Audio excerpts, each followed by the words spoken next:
বলতেছি হিসাব নিকাশের সময় আসন্ন। মানুষ বুঝে না আগামীকাল মানুষের মৃত্যু হয়ে গেলে কবরের মধ্যে তাকে প্রশ্ন করা হবে। হাসরের ময়দান অতি দ্রুত কায়েম হতে চলেছে। একদিন যায়, দুদিন যায়, এক মাস যায়, 2 মাস যায়, 1 বছর, 2 বছর। বাবা আপনার বয়স 80 বছর হয়ে গেল, আপনি যদি ইচ্ছা করেন আমি 30 বছরে চলে যাব, সম্ভব কিনা? আপনার 80 বছর হয়ে গেল, আপনি চাচ্ছেন 30 বছরের সময় আমি সুন্দর কাটাইলাম, আমি 30 বছর বয়সে হতে চাই, সম্ভব? সম্ভব নয়। এই জন্য আল্লাহ বলে ও বান্দা কিয়ামতের দিন অতি সন্নিকট, তোমাদের হিসাব নিকাশের সময় অতি সন্নিকট। আল্লাহ বলে ওয়া ফি গফলাতিন মুরিদুন, কেন বান্দা মুখ ফিরিয়ে রাখছে? কেন বান্দা আগামী কালকের কথা চিন্তা করে না? কেন বান্দা মরণের কথা চিন্তা করে না?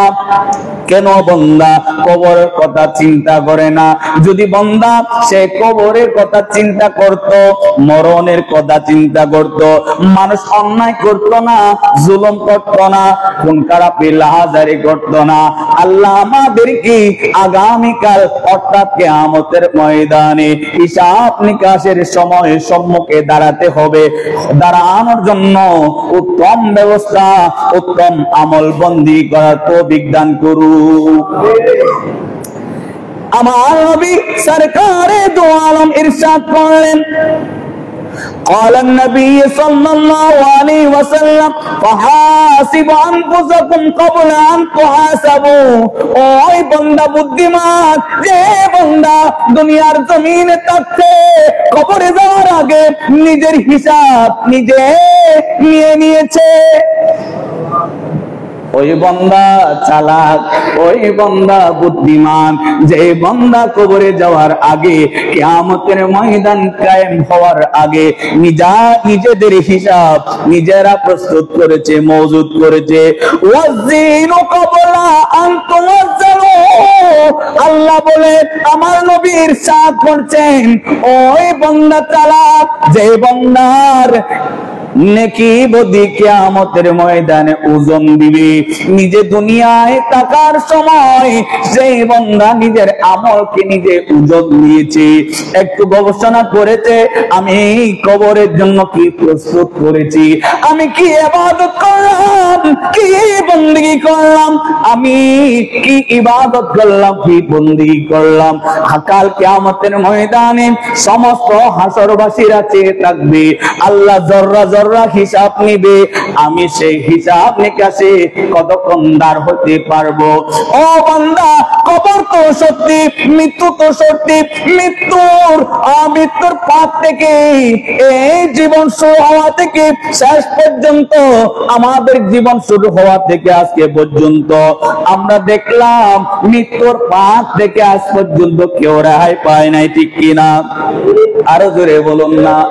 মৃত্যুর পথ থেকে গরু বলেন, মহিষ বলেন, মানুষ বলেন, দৈত্য বলেন, দুনিয়ার জমিনে যত শক্তিশালী প্রাণী বলেন, সবাই মৃত্যুর পথে যাত্রা, কথা বলুন ঠিক কিনা? মৃত্যু থেকে কেউ রেহাই পাবে না। বন্যা মৃত্যু যেমন সত্য কোরআন কারীমে এলান করছেন, তেমনি কবর সত্য, কবরের মধ্যে প্রশ্ন করবে, এটাও সত্য। দুনিয়ার জমিন থেকে আমরা শিক্ষা নিই, সেই দিন একটা রেজবিয়া দরবার শরীফের একজন ব্যক্তি ইন্তেকাল করলো, 90 দিন পর কবর থেকে উঠানো হলো। ওই কবর থেকে উঠানোর পর মানুষটি দেখা পেল সশরীরে। 90 দিন হয়ে গেলে মানুষ কি এইরকম অক্ষত অবস্থায় থাকতে পারে? থাকতে পারে না। মানুষ যখন কবর দেয় 1 দিন, 2 দিন, 3 দিন পর মানুষের শরীর নষ্ট হয়ে যায়, পচা ধরে যায়, মানুষের মাথা পেটে মগজ বের হয়ে যায়।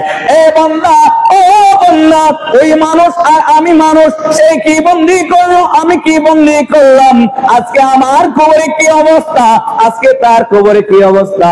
ওই বান্দা কবর থেকে স্বপ্ন দেখাইলো, এ আমার ছেলে, ও আমার ছেলে, আমাকে আজকে কবর দিয়ে গেছো, আজকে আমাকে কবর দিয়ে গেছো 90 দিন হচ্ছে। আমি বাবা আজকে অসহায়, আমি বাবার কবরের মধ্যে পানি উঠে গিয়েছে, আমি এখন ভাসমান। বাবা 2-3 দিন স্বপ্ন দেখার পর ওই মানুষের পীরের দরবারে গেল, আব্বা আব্বা আমাকে স্বপ্ন দেখাইলো, এখন কি করব?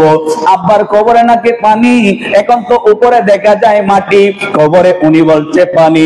ও মাওলানা সাহেব বলে, পীর সাহেব বলে চলে যায়, কবর খনন করে দেখতে পেল সত্যি ওই কবর ফেসবুকে সোশ্যাল মিডিয়াতে তা প্রকাশ হয়েছে, ঠিক কিনা?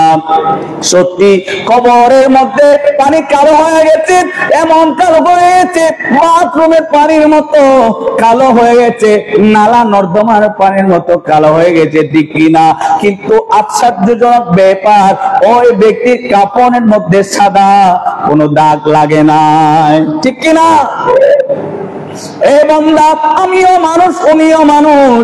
আমি মরে গেলে 2-3 দিন পর কবর যদি ফেটে যায়, কবর যদি ভেঙে যায়, ওখান থেকে দুর্গন্ধ বের হয়। কিন্তু উনি এমন একজন ব্যক্তি যিনাকে কবর দেওয়ার পর আজ পর্যন্ত, কবর দেওয়ার পর আজ পর্যন্ত 90 দিন হয়ে গেল, ওনার কবর থেকে কোনো দুর্গন্ধ নাই, ওনার পুরো শরীর অক্ষত অবস্থায় রয়েছে।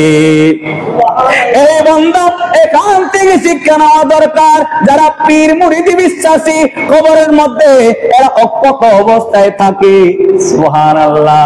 আর যারা পীর মুরিদি বিশ্বাসী নয়, যারা আমার নবীর দ্বীন ইসলামকে, আমার নবীর আহলে বাইতকে, আমার নবীর আউলিয়ায়ে কেরামকে যারা বিশ্বাস করবে না, তাদের মৃত্যুর পর ওনাদের শরীর কাদের মতো হবে? 3 দিন পর নষ্ট হয়ে যাবে। কবর যদি উপরের চাটালা উঠে যায়, কবর থেকে দুর্গন্ধ বের হবে, ঠিক কিনা? আরে ঈমান, যে ঈমান অবস্থায় মৃত্যুবরণ করবে, তার কবরে ওই পরিস্থিতি হবে না যে পরিস্থিতি হলে কবর থেকে দুর্গন্ধ বের হয়। কিন্তু বান্দা জেনে রাখো, মেনে রাখো বান্দা, যে বান্দা ঈমান নিয়ে, মুর্শিদ প্রেম নিয়ে, মুর্শিদের হাতে বায়াত নিয়ে দ্বীন ইসলামকে সঠিকভাবে মেনে চলে, কবরে গেল, তার কবরে শান্তি, তার হাসরের ময়দান শান্তি। কথা বলুন, ঠিক কিনা? কোরআন বলে, এই জন্য বান্দা পীর মুরিদি আমার রাসূলের হাতে সমস্ত সাহাবায়ে কেরাম বায়াত গ্রহণ করেছি। সিদ্দিক আকবর যখন খিলাফতে আসলো, সমস্ত সাহাবায়ে কেরাম সিদ্দিক আকবরের হাতে বায়াত গ্রহণ করেছে।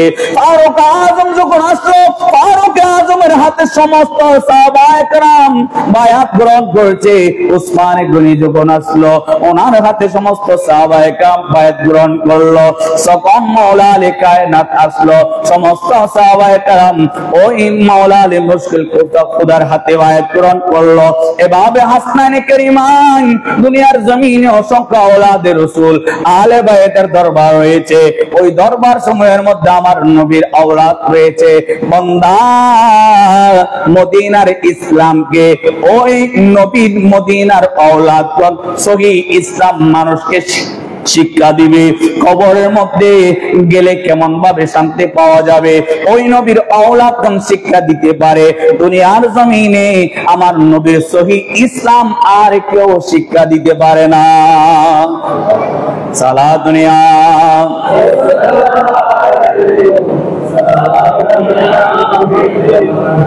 এই জগতের মানুষ, ইসলাম জিন্দা হতে हर करबला के बाद ইসলাম জিন্দা হয়েছে। কারবালার জমিনে রক্ত আমার ইমামে হুসাইন আলী মকরম দেওয়ার কারণে। বলে কেন? এর আগেও কি ইসলাম ছিল না? বলে এর আগে ইসলাম ছিল। কেমন ছিল? যখন এজিদ ক্ষমতায় নিল, এজিদ যখন ক্ষমতা নিল, আরোহণ করলো, এজিদ ছিল লম্পট, এজিদ ছিল দুর্নীতিবাজ, এজিদ নামাজি কালামি ছিল না, ধার্মিক ছিল না। যে দেশের শাসক যেভাবে হয় ওই দেশের মানুষ সেভাবে প্রতিষ্ঠিত হয়। কথা বলুন ঠিক কিনা? যদি মাওলা হুসাইন ওই এজিদের হাতে বায়াত নিত, সপরিবারে বেঁচে যেত, মাওলা হুসাইনকে ওই কোপার গভর্নরে দিত, মাওলা হুসাইন অনেক সুখে শান্তিতে বসবাস করত। কিন্তু মাওলা হুসাইন বলে, না না না, আল্লাহর দরবারে আমি কি জবাব দেব?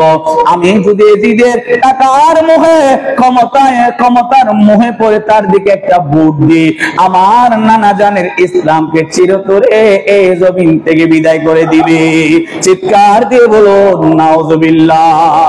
এই জন্য মাওলা হুসাইন নিজের জানের কথা চিন্তা করে নাই, লোভ করে নাই ক্ষমতার দিকে। মাওলা হুসাইন বলে, জান দিলে দেব, ঈমান দেওয়া যাবে না। ঠিক কিনা? এই জন্য ঈমানদারগণ দুনিয়ার জমিনে বেঁচে থাকতে হলে 32টা দাঁতের ভিতরে একটা জিহ্বা যেভাবে সংরক্ষিত থাকে, ঈমানদারকে এভাবে থাকতে হবে। ডানে গুতাইবি বামে গুতাইবি, এটা ঠিক না।